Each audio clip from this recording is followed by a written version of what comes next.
Hello and welcome to AltNews 2646, the only show that will lie to you, but be honest about it. I'm Michael Kelly and I'll be your host for the next 26 minutes and 46 seconds. On this episode of AltNews, field reporter Tommy LaRue will show you a bizarre invention that's making pet owners go nuts. Then we'll take you to the dark alleys of Chicago where new age artists are using a different kind of canvas. And finally, we'll open up the Alt Vault and relive one of AltNews' classic segments. But first, let's take a trip to the country music capital and discover just who is the world's fastest drummer. This is AltNews, and it starts now.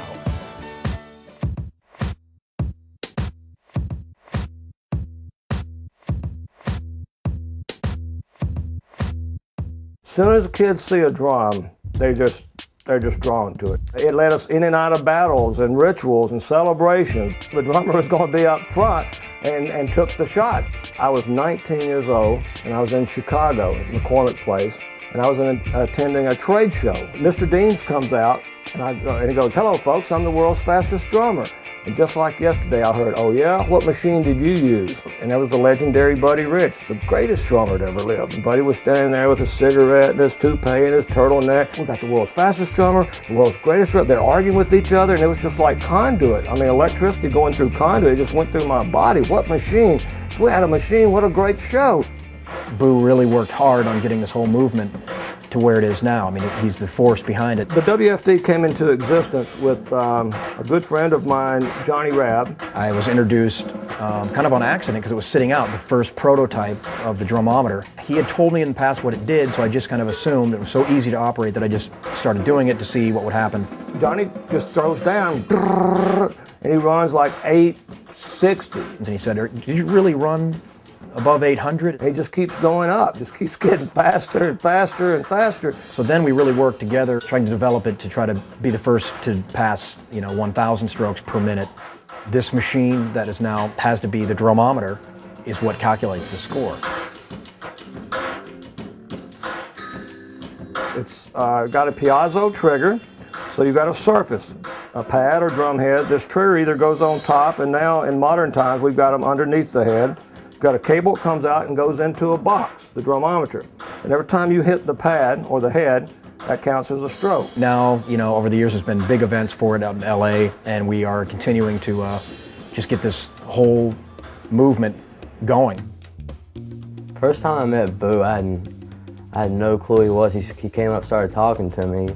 I really wasn't expecting this kind of Amish-looking guy, big spectacles and long beard. Matt Smith showed great signs of being a winner and finally came and participated at a couple of WFDs and won, then came to the World Finals and won that, and so he just worked his way up from the bedroom right straight up to being a world champion.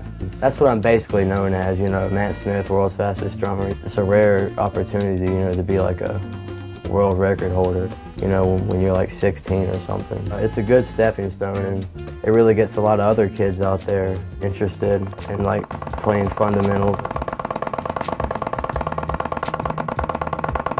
The shorter you can cut that stop point, the faster that stick's going to move.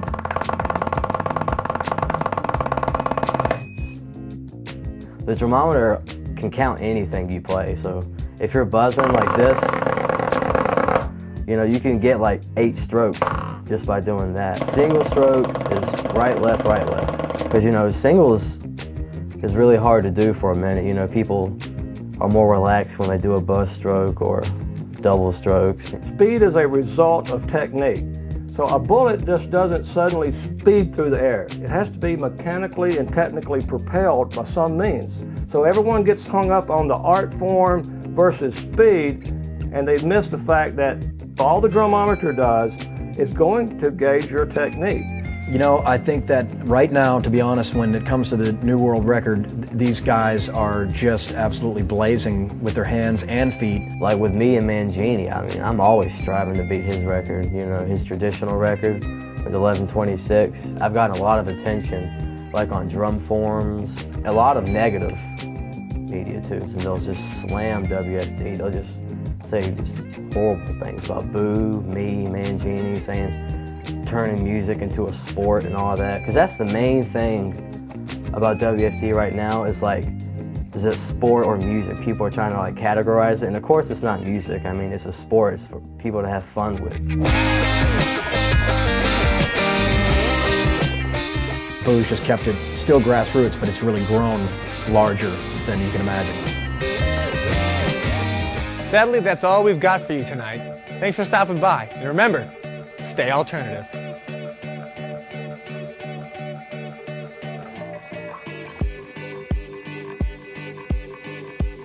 And that's when I told Bob Barker to take my neutrals and stick them up as women and breast implants that have to be massaged weekly. Here, here's my man wrap. Welcome to AltNews 2646, the only show that will lie to you, but be honest about it.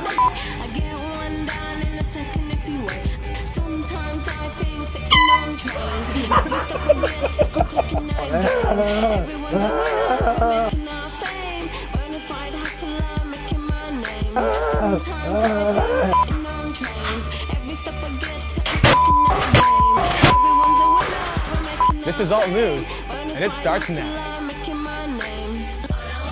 Boom, boom, boom, boom! Yeah!